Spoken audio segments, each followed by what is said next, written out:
محمد هو ابن مالك أحمد رب الله خير. Assalamualaikum warahmatullahi wabarakatuh. Rekan Islami yang dirahmati oleh Allah.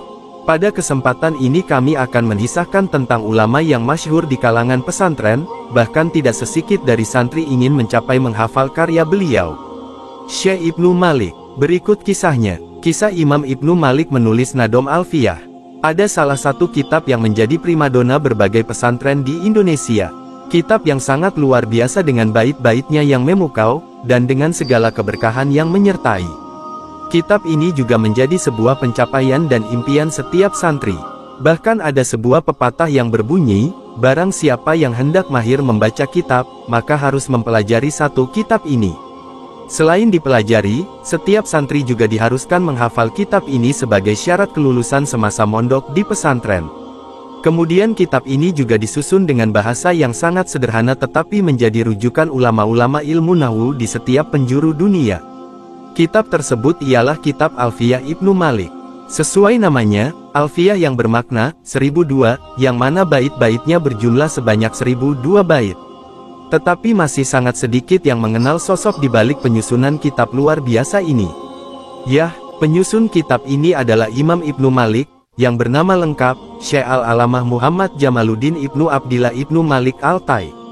Beliau dilahirkan di Jaén, sebuah kota kecil Andalusia, Spanyol. Sekarang merupakan salah satu provinsi di Spanyol dengan luas wilayah 422 km yang masuk dalam wilayah otonomi Andalusia. Pada saat itu, penduduk negeri ini sangat cinta pada ilmu, dan mereka berpacu dalam menempuh pendidikan, bahkan mengacu pada mengarang buku-buku ilmiah. Perjalanan mencari ilmu. Semasa kecil Imam Ibnu Malik telah mencari ilmu di berbagai ulama dan negara. Salah satu guru beliau ialah Syekh Al-Shalaubini W. 645 H. Setelah menginjak umur dewasa, Imam Ibnu Malik berangkat ke Timur Tengah untuk menunaikan ibadah haji, dan diteruskan menempuh ilmu di Damaskus. Di negeri Syam, ia belajar ilmu dari beberapa ulama setempat, antara lain, Al-Sahawi W. 643 H. Syekh Ibnu Yaisi Al-Halabi W. 643 H. Syekh Hasan bin Sabah, Syekh Ibnu Abi Sakar, Syekh Ibnu Najas Al-Mausili, Ibnu Hajib, Ibnu Amrun dan Muhammad bin Abi Fahdal Al-Mursi. Di kota Damaskus dan Aleppo, Halab, nama Ibnu Malik mulai dikenal dan dikagumi oleh para ilmuwan, karena cerdas dan pemikirannya jernih.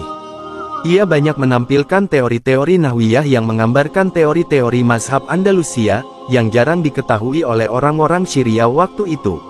Teori nahwiyah semacam ini, banyak diikuti oleh para murid-murid beliau, antara lain, Al-Nawawi, Ibnu Al-Atam Al-Mizi, Al-Zahabi, Al-Sayrafim dan Katli Al-Kutlat Ibn Jamaah. Untuk menguatkan teorinya, Imam Ibn Malik senantiasa mengambil saksi, syahid dari teks-teks Al-Quran. Bila tidak ditemukan beliau menyajikan teks Al-Hadis. Bila tidak ditemukan juga, maka beliau mengambil saksi dari syair-syair sastrawan Arab kenamaan. Semangat menyebarkan ilmu. Imam Ibnu Malik memiliki semangat yang besar dalam mengajarkan ilmu yang telah ia miliki.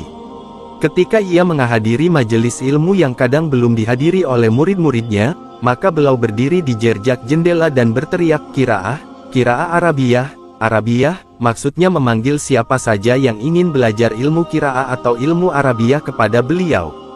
Bila ternyata tidak ada yang hadir maka beliau berdoa dan segera pergi seraya berkata, "Saya tidak tahu untuk membebaskan tanggunganku kecuali dengan cara ini, karena kadangkala tidak ada yang tahu, kalau saya duduk di sini."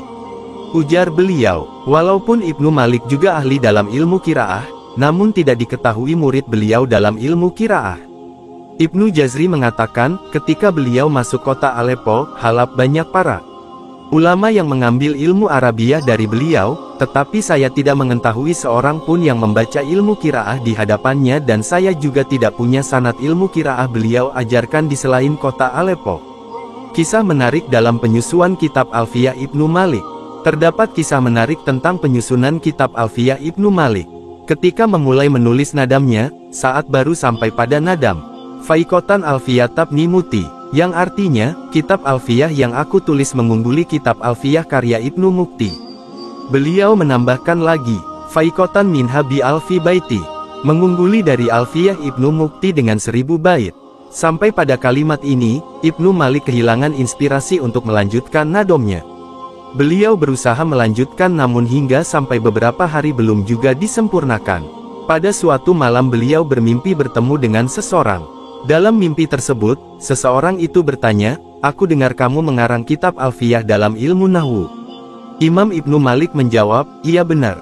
Orang itu bertanya lagi, "Sampai pada nadam mana engkau menulisnya?" Ibnu Malik menjawab, "Sampai pada Faikatan minha bi alfi baiti."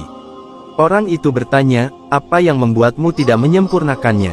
Beliau menjawab, "Sudah beberapa hari aku tidak bisa melanjutkan menulis nadam." Orang itu bertanya lagi, "Apakah kamu ingin menyempurnakannya?" "Tentu," jawab Ibnu Malik.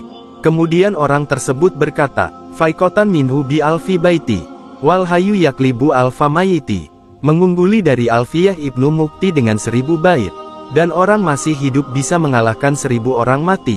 Terperangah Ibnu Malik dengan perkataan itu. Ibnu Malik bertanya, "Apakah Anda Ibnu Mukti?" "Betul," jawab orang itu. Ibnu Malik merasa malu kepada beliau. Keesokan harinya, Ibnu Malik menghapus bait yang tidak sempurna itu, dan menggantinya dengan bait lain yang isinya memuji kehebatan Ibnu Mukti yaitu, "Wahuwa bisabkin haizun tafdila, mustaujibun sana, iyal jamila." Beliau Ibnu Mukti lebih memperoleh keutamaan karena lebih awal. Beliau berhak atas sanjunganku yang indah. Walahu yakdi bihibatin wafiroh, li walahu fi darojatil akhiroh. Semoga Allah menetapkan karunia-Nya yang luas untukku dan untuk beliau pada derajat-derajat tinggi akhirat. Imam Ibnu Malik menghembuskan nafas terakhirnya di Damaskus pada malam Rabu 12 Ramadan tahun 672 dalam usia 75 tahun.